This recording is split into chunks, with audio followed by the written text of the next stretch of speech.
2019లో start మళ్ళీ ఇప్పుడు 2019లో government స్థాపించారు. సో 2020 కరోనా కాబట్టి ఎవరు పెద్ద పట్టించుకోవాలా.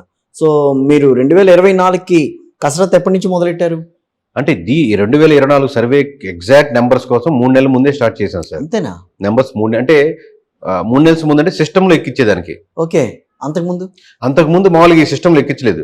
కాకపోతే మీరు ఏ పని చేస్తున్నప్పటికి కూడా స్టిల్ మీకు డేటా వినపడుతూనే ఉంటుంది, మాట్లాడుతూనే ఉంటారు, ఫోన్ చేస్తూనే ఉంటారు. ఒక 2 years బిఫోరే కోవిడ్ తర్వాత నుంచే YSRCP is going to lose అనేది మాకు క్లారిటీ వచ్చేసింది. ఎంత రేంజ్ లో ఎలా లూజ్ అవుద్దా, టైట్ గా వస్తుందా అనేది వేరే విషయం. 2021లో తెలిసిపోయిందా? 22కే ఒక ఐడియా వచ్చింది. అంటే కూటమి కడితే ఒక రకంగా ఉంటది, కూటమి కట్టి క్యాండిడేట్ ఇలా మారిస్తే దాంట్లో మళ్ళీ చాలా లేయర్స్ ఉన్నాయి. ఇఫ్ కండిషన్ లాగా ఇక్కడికి వచ్చి ఆగింది.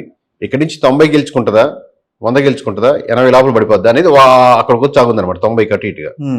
ఎందుకంటే చాలా అగేనిస్ట్ గా వచ్చిందని అర్థమైంది. మినిస్టర్స్ మీద కానీ, లేకపోతే ఎంప్లాయీస్ మీద కానీ, నోటిఫికేషన్ పట్టలేదు కానీ, లేదా కోవిడ్ సందర్భంలో కొన్ని ఇష్యూస్ కానీ, రకరకాల ఫ్యాక్టర్స్, రోడ్లు కానీ, గోదావరి సైడ్ లో రోడ్లు దారుణంగా ఉన్నాయని కానీ, అప్పుడే ఇది మన కడపలో జరిగిన ఇష్యూ, బాబాయ్ గారి మీద ఇష్యూ జరిగిన సంఘటన కానీ, వైజాగ్ లో ఓన్ చేసుకోవట్లేదు, అవ్వట్లేదని. సో అట్లా ఒక్కొక్క నియోజకవర్గంలో ఇంకా వేరే డీప్ గా వెళ్తే వేరే ఒక్కొక్క నియోజకవర్గం సమస్యలు వేరు. సో అలాగే ఓవరాల్ గా ఇది తెలుస్తుంటది సెన్స్ ని బట్టి. ఇంతకుముందు సెన్స్ ని బట్టి నెంబర్స్ వేస్తాము విలేజ్ వారిగా. సో మనకు వద్దనుకున్నా గానీ సెన్సిబిలిటీ వస్తూ ఉంటది. మీకు యాజ్ ఎ జర్నలిస్ట్ వద్దనుకున్నా మీకు మీరు అబ్జర్వ్ చేశారు, బాడీ లాంగ్వేజ్ బాగుంది, ఏదో ఉండుంటుంది అని. మీకు యాజ్ ఎ జర్నలిస్ట్ ఎంత కాన్ఫిడెంట్ గా ఎంతమంది కెమెరాల ముందు దాకా అన్నారు కదా. అంటే మీ జర్నలిస్ట్ మైండ్ వద్దనుకున్నా అంటే నెంబర్ చెప్పేది చూడదు, నా బాడీ లాంగ్వేజ్ ఎలా కాన్ఫిడెంట్ గా చెప్పారు ఏంటి, మీరు చెప్పే దాంట్లో ఎంత కాన్ఫిడెన్స్ ఉంది అన్న విషయం మాకు చెప్తుంటే ఒకటి గుర్తొస్తుంది సార్. మా చిన్నప్పుడు మా నాన్న మా మదర్ శాంతి స్వరూప్ గారిది వాళ్ళ మిస్సెస్ వాళ్ళు ఇద్దరు చెప్పేవాళ్ళు కదా ఇంటర్వ్యూస్ వీడియోస్. పేరు మర్చిపోయారు వాళ్ళది, రోజా రమణి గారు. ఆవిడ కూడా చదివారు కదా. అయితే మా నాన్నగారు ఆవిడ ఎక్కువగా ఇవి ప్రోగ్రామ్స్ చేసేవాళ్ళు, ఈ మంచి మంచి పెద్దవాళ్ళు ఇంటర్వ్యూస్ చేసేవాళ్ళు. మా నాన్నగారు ఏమో ఆమె ఏం చెప్తుంది ఆ డ్రెస్ అదేం చూసేవాళ్ళు. మా అమ్మగారు ఏమో ఈ శారీ ఇంతకుముందు మొన్నే కట్టుకుంది, మళ్ళీ కట్టుకుంది, ఈ పోగులు మార్చారు, లేకపోతే ఎవరు మా పిన్ని వాళ్ళు ఇలాంతా కూర్చున్నప్పుడు మా నాన్నగారు అడిగి, అప్పుడు నేను పక్కన చిన్నపిల్లడికి ఇంటునేవాడిని. వాళ్ళు చెప్పేది వినకుండా శారీ మీకు ఏదైతే ఇంట్రెస్ట్ ఉంటుందో మీకు తెలియకుండా దానికి కనెక్షన్ అయిపోతుంది. వద్దనుకున్నా గానీ ఆ వార్తలు చదువుతుంది, పెద్ద ఆయన కూర్చోబెట్టుకుంది, ఇంటర్వ్యూ చేస్తుంది, సంబంధం లేదు. అదే మా నాన్నగారికి అసలు ఏం శారీ కట్టుకుందంటే తర్వాత అడిగితే గుర్తుపట్టలేరు. సో మాకు ఆల్రెడీ అదే ఫీల్డ్ లో ఉన్నాం కాబట్టి మేము ఏం చేస్తున్నాం కానీ అదే పనిగా ఉంటుంది. సో ఒకసారి ఈ ఫీల్డ్ లో ప్రతిదీ నోట్ చేసుకుంటారా? నోట్ అంటే నోట్ చేసుకునే అదే సార్ సెన్సిబిలిటీ వస్తూ ఉంటుంది. చాలా మంది ఎమ్మెల్యే కలుస్తుంటాం కదా, అప్పుడు ఇక్కడ దాకా ఉన్నామంటే ఇక్కడ వచ్చుకెళ్ళండి అని చెప్తే ఆయన కూడా ఇన్ఫర్మేషన్ చెప్తా ఉంటాడు. కష్టంగా ఉంది సార్ మాది, కొంచెం ఇలా చేయట్లేదు. డైరెక్ట్ గా అప్రోచ్ అవుతూ ఉంటారా ఎమ్మెల్యేలు మీతో? సార్ మేము చేసిన ఎమ్మెల్యేలకే డైరెక్ట్ గా మీరు ఎమ్మెల్యే దగ్గరికి వెళ్తారా, వాళ్ళ మీ దగ్గరికి వస్తారా? రెండు జరుగుతుంటది. అంటే ఫస్ట్ లో అయితే మనమే వెళ్ళేవాళ్ళం బాగా.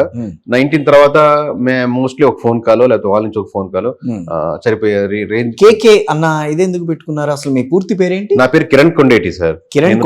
నేను థామ్సన్ రోబోటిక్స్ అని ఒక సాఫ్ట్వేర్ కంపెనీ చెప్పినప్పుడు రఘు కళ్యాణ్ ఉన్నావా అని ఆయన మేనేజర్ మాకు. నాతో పాటు ఇంకో కిరణ్ కొండేడు, అతని పేరు కిరణ్ బచ్చు అని వంటి పేరు. అతను బచ్చు అని పిలిచేవాళ్ళు, కిరణ్ అని పిలిచినప్పుడల్లా తను ఇద్దరు పలికేవారు. ఇలా కాదబ్బా అని చెప్పి ఆయన రఘు కళ్యాణ్ ఉన్నావా అని వాళ్ళ ఇంటి పేరు. ఉన్నావా. సో ఆయన ఏమన్నారంటే ఇది బాగాలేదు, కేకే అని పెట్టుకో బాగుంటుంది, కేకే అని పిలుస్తానని చెప్పారు. అంటే నాకు ఫస్ట్ నుంచి కిరణ్, సునీలు, అనిలు, రవి ఇట్లా రొటీన్ పేరు అయిపోయింది. నేనేమో విగ్రెస్ గా ఉండే రచ్చరంబోలాగా ఉంటాం. ఆ కిరణ్ అనే పేరు సౌండ్ సైలెంట్ కిరణ్ అనేది ఉంటుంది అని చెప్పి కేకేనే బాగుందని చెప్పి ఇంక నుంచి అప్పటి నుంచి కేకేనే ఇంట్రడ్యూస్ చేసుకున్నాను. మీ సర్వే పేర్లన్నీ కూడా కేకే అట్లాగే వచ్చినాయి. సో మీ హావభావాలు కూడా కొంచెం ఎప్పుడు మారుస్తూ ఉంటారు? మీ ఫేషియల్ స్టైల్స్ కొంచెం అదేమన్నా మారుస్తుంటారా?